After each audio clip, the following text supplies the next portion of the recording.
Nako, mukhang anak ni kumpare ah. Nako, mukhang iihi pa yata dyan.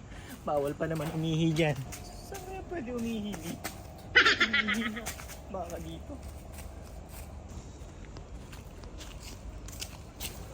Hoy!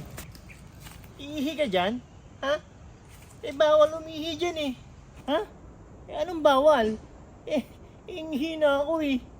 Eh wala naman nakasulat. Nasaan ba yung nakasulat? Ha? Eh anong wala? Eh hindi mo ba nababasa yan? Ayun ba? Eh bawal mag naman yan eh. Eh nasaan yung bawal umihi dyan? Wala naman bawal umihi dyan eh. Bawal mag. Yan na yun. Bawal mag. Sa lahat na ng bawal yan. Ano ba yan? Dami pang bawal-bawal eh. Ihi na yung tao eh. Eh bawal nga mag eh. Ha? Wala kang magagawa. Yan ang batas namin dito eh. Sige na, wag na nga lang.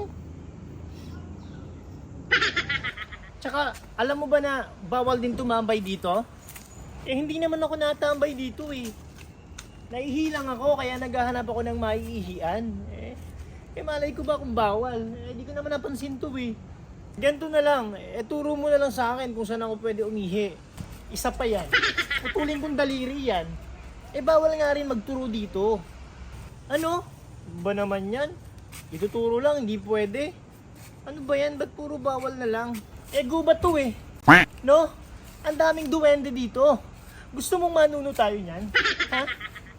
Itigil mo yan, manununo tayo niyan eh. Ano ba yan? Bawal din magturo. Bawal mag-ihi. Nakaka-bad trip naman. Putang huwag ka din magmura. Naku, sarang mo yung bunganga mo. Bawal din magmura dito. Teka nga pala. Bakit ka nga pala nandito? Di ba dapat nasa bahay ka ninyo? Ha?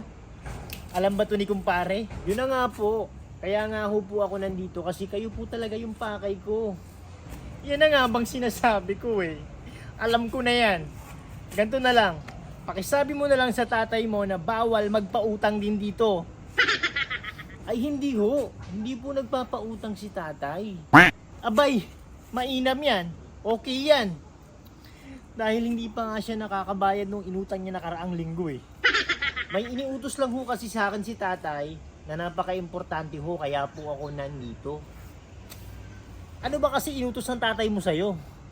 Eh, pinababayaran sana sa akin ni tatay yung inutang niya daw ho sa inyo nakaraan. Eto na nga ho, hawak ko, 10,000 ho. Abay, akin na. Ibigay mo na sa akin.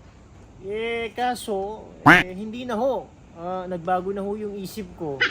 Nagbago isip. Akin yung perang yan. Bayad ng tatay mo sa akin yan eh. Kasi ho,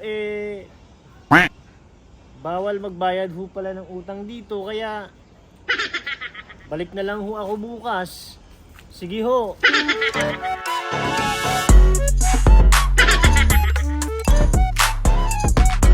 Nako, pera na naging bato pa. Ano to? Siyempre ihi. Ihi! Walang yaka.